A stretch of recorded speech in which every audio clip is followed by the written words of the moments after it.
হেদায়েত সবার নসিবে হয় না। আল্লাহ পাক কোরআন শরীফে সূরা কাহফে আল্লাহ জিকির করেছেন, মাইয়াহুল্লাহু ফাহুয়াল মুহতাদি ওয়া মাইয়ুদলিল ফালান তাজিদা লাহু ওয়ালিয়্যাম মুরশিদা। আমি আল্লাহ যাকে হেদায়েত দিই সেই হেদায়েত পায়।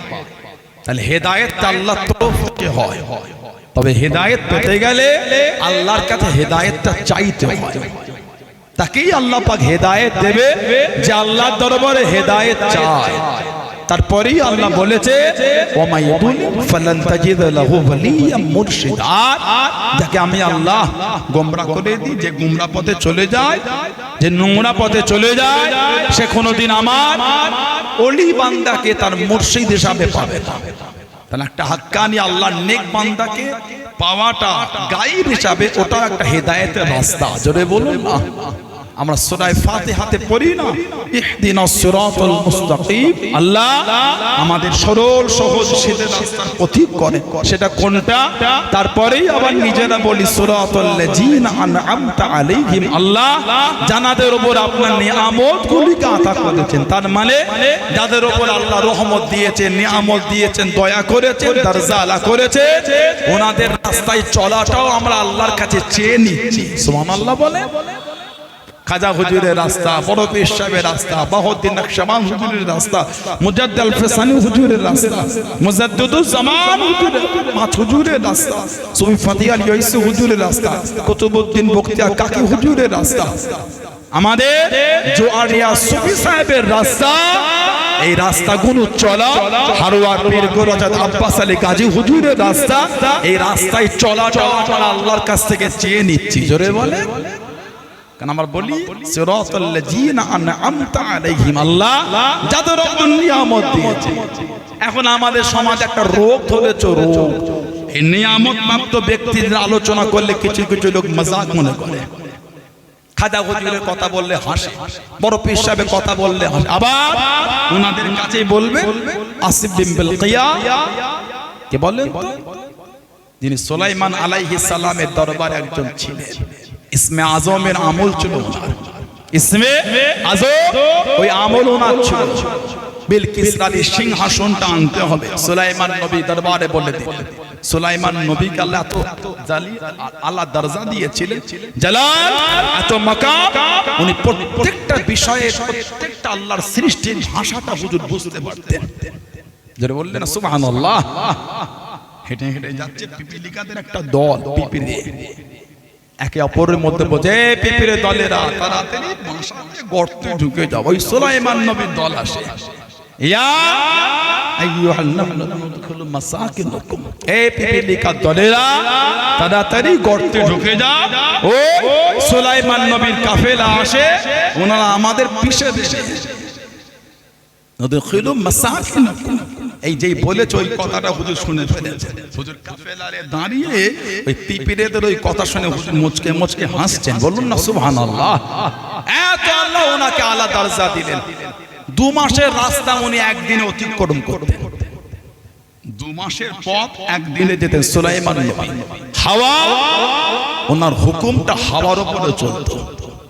সকালে হাওয়া ওনাকে উড়িয়ে নিয়ে 1 মাসের রাস্তা অতিক্রম করাতেন, আর বিকালে ওনাকে উঠিয়ে আর 1 মাসের রাস্তা অতিক্রম করাতেন। মানে একদিনে ওনাকে 2 মাসের রাস্তা ওনাকে অতিক্রম করিয়ে দিত হাওয়া আল্লাহর হুকুমে। বলুন না সুবহানাল্লাহ। নবী সুলাইমান আলাইহিস সালাম উনি বললেন, বিলকিস রানীর সিংহাসনটা কে আনতে পারবে কত দ্রুত? এক জিন বলল, হুজুর আমি আনবো। এতটা সময় হুজুর বলে, আর কেউ আছো? হুজুরের দরবার আসিফ বিন বিলকিয়া বলল, হুজুর চোখের পাতাটা মুড়বেন, ওর মধ্যে বিলকিস রানীর সিংহাসন চলে আসবে। সুবহানাল্লাহ বললেন না।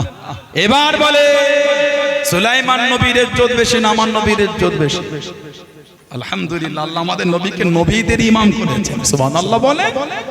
ফাহানাতিস সালাতু ফাআমামতুহুম, মুসলিম শরীফের riwayat। হুজুর বলে মিরাজের রাতে যখন জামাতের সময় হলো, আমাদের নবী বলেছে আমি নবী ইমামতি করে জামাতে নামাজ পড়ি। এটা সব নবীরা চেনে। হুজুরের পিছনে মুক্তাদি কোথায়? বাইতুল মুকাদ্দাস আল কুদস। আমাদের নবী হলে নবীদের ইমাম, ইমামুল আম্বিয়া। ইমামুল আম্বিয়া, আমার নবীর ইজ্জত সব নবীর উপরে, তেমন নবীর উম্মতের ইজ্জতটা অন্য নবীর উম্মতের উপরে। জোরে বলুন না সুবহানাল্লাহ। সুলাইমান নবীর যদি উম্মতের এই ইজ্জত হয়, হুজুরের উম্মতের ইজ্জত কত? হাফেজ সাহেব ভাইরা আছে, উলামারা আছেন, কোরআন শরীফের সূরা কাহফে একটা 17 নম্বর আয়াত আছে, 17 নম্বরে 15 পারা 16 পারা 18 নম্বর সূরা। বনি ইসরাঈলের জামানায় কিছু আল্লাহর ওলি ছিলেন, জালেম বাদশার অত্যাচারে এলাকা ছেড়ে চলে যাচ্ছে। ওনারা গিয়ে একটা গুহাতে লুকিয়েছিলেন। গুহাটা ছিল অহম ফি ফাজওয়াতিন মিনহু, গুহাটা ছিল খোলা প্রশস্ত ময়দান, ফাঁকা জায়গা। এই সূর্য যখন উঠতো গুহায় আলো পড়তো, সূর্য যখন ডুবতো গুহায় আলো পড়তো। আল্লাহ পাক কোরআন শরীফের আয়াত দিয়ে দিলেন,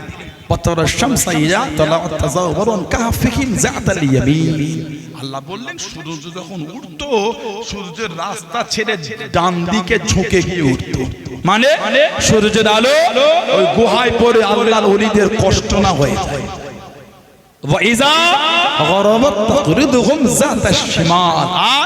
সূর্য যখন ডুবতো গুরুব হতো, সূর্য রাস্তা পাল্টে বাম দিকে ঝুঁকে ডুবতো। তার মানে ওই আলোটা ওলিদের গায়ে পরে কষ্ট না হয়। কোন জামানার ওলি? বনি ইসরাঈলের ওলি। বনি ইসরাঈলের নবীর উম্মতে জামানার ওলি যদি এই ইজ্জত হয়, তাহলে আমার হুজুরের জামানার ওলিদের ইজ্জতটা কত? জোরে বলো। বনি ইসরাঈলের জামানার নবীর উম্মতের, তানাদের জামানার ওলিদের শান শুনলে আনন্দ হয়, আমরা তানাদের শানে আমরা অবাক হয়ে যাই। আমার হুজুরের উম্মতের ওলিদের শান শুনে অবাক হয় না তো? মজাক করেন আপনি? অন্য নবীদের উম্মতের ইজ্জত এত, তাহলে আমার নবীর উম্মতের মধ্যে গাউসুল আজমের ইজ্জত তাহলে কত? জোরে বলুন না সুবহানাল্লাহ। সে হুজুরের ভালোবাসা নিয়ে বসে, মানলে নীতির জায়গায় মজবুত হয়। আল্লাহ পাক কোরআন শরীফে বলেছেন, কুল হাবিব আপনি বলে দেন, ইন কুনতুম তুহিব্বুনাল্লাহ, তারা যদি আমি আল্লাহ আমাকে ভালোবাসতে চাই, কাকে? আল্লাহকে। কি হবে? ফাত্তাবিউনি, তারা যেন আপনার ইত্তেবা করে।